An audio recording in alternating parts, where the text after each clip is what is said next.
Hello दोस्तों, मैं हूं वैभव शर्मा। प्री चैलेंज सीरीज में मिडिवल हिस्ट्री के आज 5 क्वेश्चन डिस्कस करेंगे। तो फर्स्ट क्वेश्चन हमारा है जिसमें हमें बताना है कि कौन सा मुगल एम्परर है जिसने आलमगीर का टाइटल एड ऑन किया था। तो शाहजहां था, जहांगीर था, अकबर था, औरंगजेब था। वीडियो को पॉज कीजिए, क्वेश्चन को अटेंड करने की कोशिश कीजिए। देखते हैं इसका आंसर। तो औरंगजेब की बात करें, औरंगजेब क्या था? इसने आलमगीर का टाइटल क्या किया था? एड ऑन किया था। आलमगीर का मतलब होता है कॉन्करर ऑफ द वर्ल्ड, ठीक है। तो ये आला औरंगजेब की बात करें तो इसने 1658 से लेकर 1707 तक शासन किया था, और ये सिक्स रूलर था मुगल एम्पायर का, ठीक है। और ये 49 ईयर तक इसे क्या किया था? रूल किया था। और ये लास्ट, एक तरह से कह दो, ग्रेट जो मुगल एम्पायर के जो ग्रेट एम्परर थे उनमें से ये एक लास्ट था। इसके बाद जो मुगल एम्पायर था उसमें डिक्लाइनिंग देखने को मिला। बाकी मुगल एम्पायर इतने ज्यादा इफेक्टिव नहीं थे। तो इसके टाइम पे जो नाइन्थ ये गुरु तेग बहादुर जो थे वो नाइन्थ एक सिख गुरु थे। तो इनसे औरंगजेब ने कहा कि आप इस्लाम को कबूल कर लीजिए। तो इन्होंने मना कर दिया। तो इन्होंने औरंगजेब ने क्या किया, इनका सर काट दिया। सर काट दिया। इसके बाद क्या किया, इन्हीं के याद में क्या था, एक दिल्ली में जो चांदनी चौक पे आपको देखने को मिलेगा शीशगंज गुरुद्वारा और रकाबगंज गुरुद्वारा, जो इनके स्मरण में बना है, गुरु तेग बहादुर। और ये कौन थे? ये फादर ऑफ 10th सिख गुरु, गुरु गोविंद सिंह के थे, ठीक है। और औरंगजेब की बात करें तो इसने बैटल ऑफ धर्मत हुई थी। औरंगजेब और दारा सिकोह के बीच, इसका भाई था, तो थ्रोन के लिए हुई थी, ठीक है। और औरंगजेब ने एक बीवी का मकबरा बनवाया था अपनी वाइफ राबिया दुरानी के लिए। और कहाँ ये बनवाया? ये औरंगाबाद में बनाया, महाराष्ट्र में। तो इसका आंसर क्या होगा? इसका आंसर होगा औरंगजेब, ठीक है। चलिए नेक्स्ट क्वेश्चन देखते हैं। Razia Sultan become the sultan after the removing. तो रजिया सुल्तान सुल्तान कब बनी? रुकनुद्दीन फिरोज के बाद बनी, अलाउद्दीन खिलजी के बाद बनी, अलाउद्दीन मशहूद के बाद बनी, या मोहम्मद तुगलक के बाद बनी? तो चलिए वीडियो को पॉज कीजिए, क्वेश्चन को अटेंड करने की कोशिश करते हैं।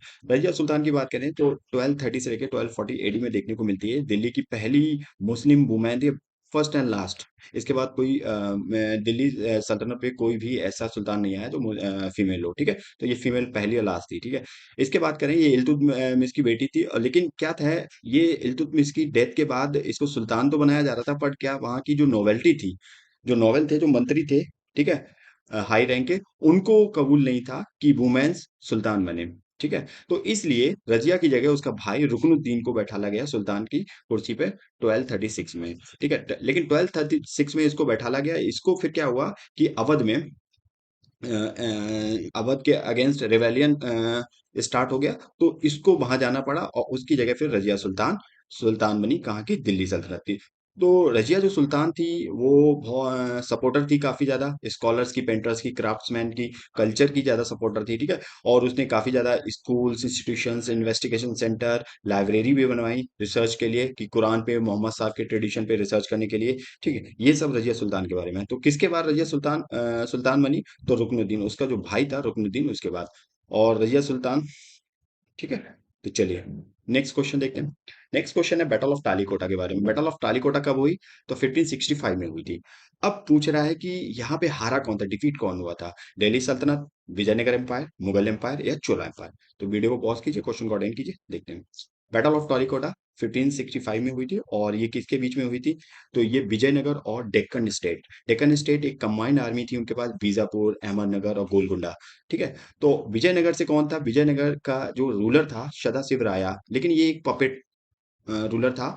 तो इसका जो मिनिस्टर था रामा राया, वो लड़ा था विजयनगर किंगडम की तरफ से। लेकिन विजयनगर किंगडम की यहाँ पे क्या हुई, जो अपोनेंट थे इसके, डेक्कन स्टेट्स, उससे इसकी डिफीट हुई, और ये विजयनगर यहाँ पे टूट गया, ब्रेक डाउन हो गया। कई सारे बीजापुर, अहमदनगर, गोलकुंडा में डिवाइड हो गया। तो यहाँ पे क्वेश्चन भी आ जाता है, विजयनगर कौन सा बैटल हुआ था जिसमें विजयनगर जो किंगडम था वो डिस्ट्रॉय हो गया था, डिवाइड हो गया था? तो वो बैटल ऑफ टालीकोटा था। अच्छा, बैटल ऑफ टालीकोटा को अदर नाम से भी जानते हैं। एक तो इसका नाम ये भी है, रक्कासाई और तांगड़ी। तो रक्कासाई, बैटल ऑफ रक्कासाई और तांगड़ी भी कहते हैं, क्योंकि ये क्या था, टालीकोटा के पास नियरेस्ट विलेज थे, वहां पे ये वॉर हुई थी। और कुछ स्कॉलर्स इसको बन्नी घाटी, बैटल ऑफ बन्नी घाटी भी कहते हैं, क्योंकि ये बता रहे हैं लड़ी गई थी कृष्णा और बन्नी घाटी के आसपास लड़ी गई थी, रिवर्स के आसपास। तो इसलिए बैटल ऑफ बन्नी घाटी भी कहते हैं इसको। तो ये काफी ज्यादा इन्फॉर्मेशन थी। तो यहाँ पे आंसर हमारा क्या होगा? तो यहाँ पे आंसर होगा विजयनगर एम्पायर क्या हुआ, डिक्लाइन हो गया था। चलिए नेक्स्ट क्वेश्चन की बात करें तो यहाँ पे एक मोरक्को ट्रैवलर था इब्न बतूता, 14 सेंचुरी में आया था। तो कह रहा किसके शासनकाल में आया था, कि फिरोज शाह तुगलक था उस टाइम, जलालुद्दीन खिलजी था, या अलाउद्दीन खिलजी था, या मोहम्मद बिन तुगलक था। तो वीडियो को पॉज कीजिए, क्वेश्चन को देखते हैं क्या।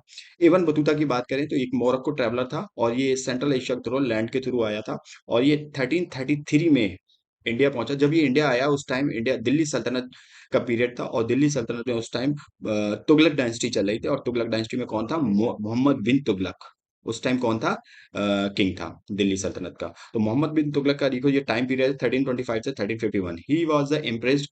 तो मोहम्मद बिन तुगलक था, उससे इम्प्रेस्ड हो गया और उसको दिल्ली का काजी मतलब जज अपॉइंट कर दिया। तो इस टाइप से ये जो पॉइंट है इन पे भी क्वेश्चन बन जाते हैं, इन पॉइंट को आप अच्छे से देखिए, ठीक है। इसके बाद काफी समय तक ये क्या रहा, इस पोजीशन पे, काजी की पोजीशन पे रहा। इसके बाद ये फिल आउट हुआ फेवर इन, और इसको क्या हुआ, प्रेजेंट में डाल दिया। कुछ मिसअंडरस्टैंडिंग हो गई इब्न बतूता और मोहम्मद बिन तुगलक के बीच में। इसके बाद जब उस मिसअंडरस्टैंडिंग का शॉर्ट आउट हुआ, क्लियर की गई, इसके बाद इसको दोबारा रिस्टोर किया इंपीरियल सर्विस के लिए, ठीक है। और फिर इसको 1352 में चाइना के थ्रू इसको सुल्तान का, मोहम्मद बिन तुगलक का एनवॉय बना के इसको मंगोल रूलर के, जो रूलर था उसके पास भेज दिया गया। तो इसने एक बहुत इंपॉर्टेंट बुक लिखी थी, रेहला। तो ये क्वेश्चन पूछ दिया जाता है, रेहला किससे संबंधित है, तो इवन बतूता ने लिखी थी। और रेहला में उसने लिखा था इंडिया का जो socio political and economic life थी उसके बारे में इसने लिखा था। तो चलिए, यहाँ पे क्वेश्चन आंसर क्या होगा हमारा, मोहम्मद बिन तुगलक के टाइम पे आया था, ठीक है। चलिए, लास्ट क्वेश्चन। तो यहाँ पे हमें बताना है कि जो दिल्ली, एक टर्म है मुक्ति। तो मुक्ति का मीन्स क्या है, ये दिल्ली सल्तनत के टाइम पे टर्म यूज किया गया था। तो a head of gram panchayat, the holder of the land assignment called इकताज, head of village community and district level judicial official. तो चलिए वीडियो को पॉज कीजिए, क्वेश्चन को अटेंड करने की कोशिश कीजिए। तो यहाँ पे हम बात करते हैं इकता की। इकता क्या होता था, इकता की बात करें तो यहाँ पे जो दिल्ली सल्तनत था, दिल्ली सल्तनत में जो लैंड था, एरियाज थे, दिल्ली सल्तनत में जो एरियाज थे उनको कई छोटे छोटे भागों में, मतलब पार्ट्स में, छोटे बड़े कई पार्ट्स में, जैसे एरिया वाइज थे वैसे पार्ट्स में इसको डिवाइड कर दिया। और डिवाइड करने के बाद जो इनको पार्ट्स में डिवाइड किया, इन्हीं को क्या कहा जाता था, इक्ता कहा जाता था। और इनको होल्ड करता था, इनको एक ऑफिसर दे दिया जाता था, ठीक है।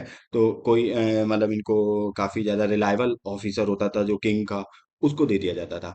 तो वो कहलाता था इक्तादार, ठीक है। क्या कहलाता था, इक्तादार कहलाता था, या मुक्ति कहलाता था। उसको ही मुक्ति या इक्तादार कहते थे, ठीक है। तो खिलजी और तुगलक के टाइम पे इक्तादार प्रणाली स्टार्ट किसने की थी, ये इल्तुतमिश ने स्टार्ट की थी। इल्तुतमिश जो रूलर था 1236 से, ओ 12, हाँ 1206 से लेकर 1236 तक जो रूलर था, फादर ऑफ रजिया सुल्तान, तो उसने स्टार्ट की थी एकता प्रणाली, ठीक है, एकता सिस्टम। तो इसमें क्या होता था, लैंड कमांडर होता था इक्तादार या मुफ्ती, और उसको लैंड दिया जाता था टू गिव द मैनेज करने के लिए। तो ये देखो छोटे बड़े जो भी होते थे उनको मैनेज करने के लिए दिया, उसको ही इक्ता बोलते थे, ठीक है। और इक्तादार क्या करता था, वो लीड मिलिट्री कैंपेन को भी लीड करता था, मेंटेन लॉ एंड ऑर्डर को भी मेंटेन करता था, टैक्सेस को भी कलेक्ट करता था, पेड सोल्जर्स को भी पेड करता था। ये सारा उसका ही काम था, और ये रिलायबल होता था किसका, किंग का, ठीक है। तो उम्मीद करता हूँ समझ गए होगे। तो यहाँ पे एकता मुक्ति का मतलब, इक्तादार या मुक्ति का मतलब क्या हो गया, holder of land assignment call the iqtadar. तो बी ऑप्शन हमारा करेक्ट हो जाएगा। तो उम्मीद करता हूँ ये क्वेश्चन आपको समझ में आए होंगे। ये हमारा टेलीग्राम चैनल है, यहाँ पे आपको इस चैनल पे आपको क्या है, पीडीएफ मिल जाएगी इस लेक्चर की। और भी जो लेक्चर हैं वहाँ की उन वीडियोस की लिंक भी आपको इस टेलीग्राम चैनल पर प्रोवाइड कर दी जाएगी। और ज़्यादा से ज़्यादा शेयर कीजिए अपने दोस्तों से, और लाइक एंड सब्सक्राइब कीजिए। चलिए मिलते हैं नेक्स्ट लेक्चर में, तब तक के लिए थैंक यू, जय हिंद।